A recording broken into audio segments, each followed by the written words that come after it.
में मेरा ऐसा मानना है कि हमारे सभी संत समाज, साधु, सामाजिक काम करने वाले लोग, हमारे ऐसे कथावाचक जो लोगों के हृदय मन में समाज के अंदर उनके व्यक्तित्व का निर्माण करने की जिनकी भूमिका होती है, ऐसे एक नहीं कई हैं। और बागेश्वर धाम भी मैंने देखा कि कलदा के अंदर, पन्ना के अंदर वो अपनी कथा कर रहे थे। मैंने देखा 11 जनजाति समाज के लोगों को उन्होंने यजमान बनाया और जनजाति समाज के लोगों को वो दिशा क्या दे रहे हैं कि नशा मुक्त समाज, शराब मुक्त समाज कैसे बनाया जा सकता है। वही बागेश्वर धाम युवा अवस्था में गरीब परिवारों की बेटियों की शादियां करने का काम करते हैं। वही बागेश्वर धाम इस मध्य प्रदेश के अंदर बुंदेलखंड के क्षेत्र में जब उन्हें लगता है कि यहाँ पर कैंसर का हॉस्पिटल खोलने की ज़रूरत है, उनके अनुयायी सक्षम हैं, हर किसी के अनुयायी होते हैं जी, तो इसमें कोई गलत बात क्या है।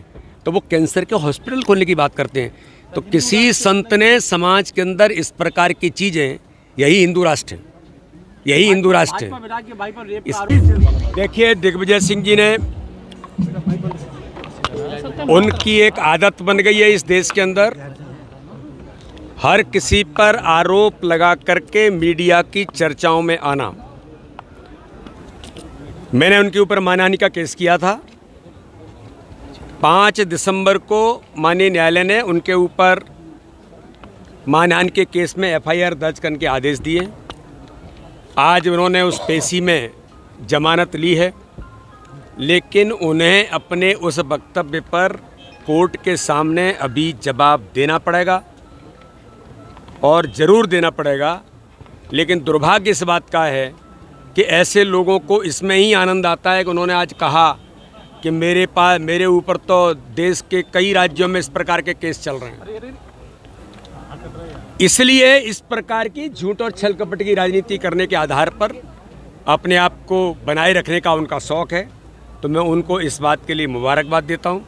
लेकिन अब ये देश और समाज अप्रासंगिक हुई कांग्रेस के इस प्रकार के नेतृत्व को, इनकी झूठ और छल कपट की राजनीति को जनता भी देख रही है, अब तो न्यायालय भी देख रहा है और न्यायालय सब कुछ ठीक भी करेगा। इसलिए ऐसे लोग हमेशा से अपने आप को मीडिया में चर्चा में लाने के लिए इस प्रकार के काम करने का प्रयास करते रहते हैं। सर, 2023 में गुजरात पैटर्न पे भी क्या टिकट का वितरण इस दिशा में युवा संवाद मध्य प्रदेश के अंदर अलग अलग प्रकार के डिफरेंट सेगमेंट के यूथ के साथ आज माननीय मोहन यादव जी, हमारे उच्च शिक्षा मंत्री जी, उनके साथ श्री कृष्ण विश्वविद्यालय के अंदर युवा संवाद हुआ है और कई प्रकार के प्रयोग युवा नौजवान कर रहे हैं। माननीय प्रधानमंत्री मोदी जी के नेतृत्व में जिस प्रकार से युवाओं को आत्मनिर्भर बनाने से लेकर नए स्टार्टअप से लेकर कई प्रकार की चीज़ें जो यूथ के लिए बजट के अंदर भी प्रावधान करके 40 इंटरनेशनल स्किल सेंटर खोलने की बात हुई है। इस एग्रीकल्चर के फील्ड में नए स्टार्टअप्स नौजवानों को कई प्रकार के अवसर देंगे।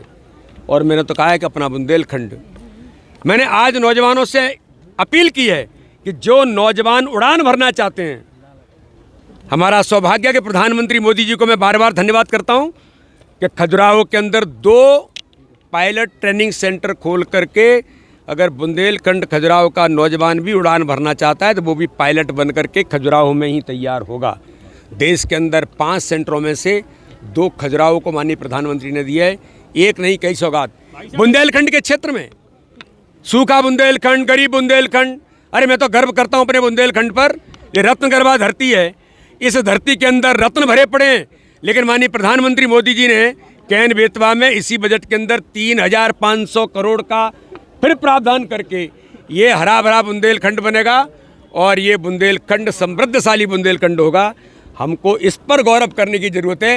ये बाकी छोटी छोटी बातों की चिंता मत करिए। लोग हैं जो धार्मिक आस्था, धार्मिक संत, धार्मिक हमारे इस प्रकार के जो मान बिंदु हैं, उन पर कुछ लोगों की आदत होती है। मैंने फिर कहा, प्रधानमंत्री मोदी जी के नेतृत्व में देश के अंदर राजनीतिक कल्चर बदल गया है। राजनीति में वर्क कल्चर तो खड़ा हुआ ही है। माननीय प्रधानमंत्री जी ने कहा है देश के अंदर कि हमें राजनीति के साथ समाज नीति में भी सामाजिक लोगों के लिए समाज में काम करने की हमारी भूमिका बने, सभी प्रतिनिधियों की, कोई भी होगा, तो उस दिशा में देश आगे बढ़ रहा है। तो इनके पास क्या है?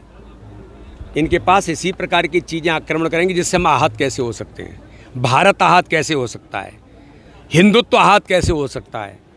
कि जब राहुल गांधी, जिन्हें हिंदुत्व पर शर्म आती है, उनके साथ कंधे से कंधा मिला करके चलते हैं, कदम मिलाते हैं, जो भारत माता के टुकड़े करने में जिनको शौक है, उनसे राहुल गांधी कदम से कदम मिलाते हैं। तो ये जो कह रहे हैं ये क्या है?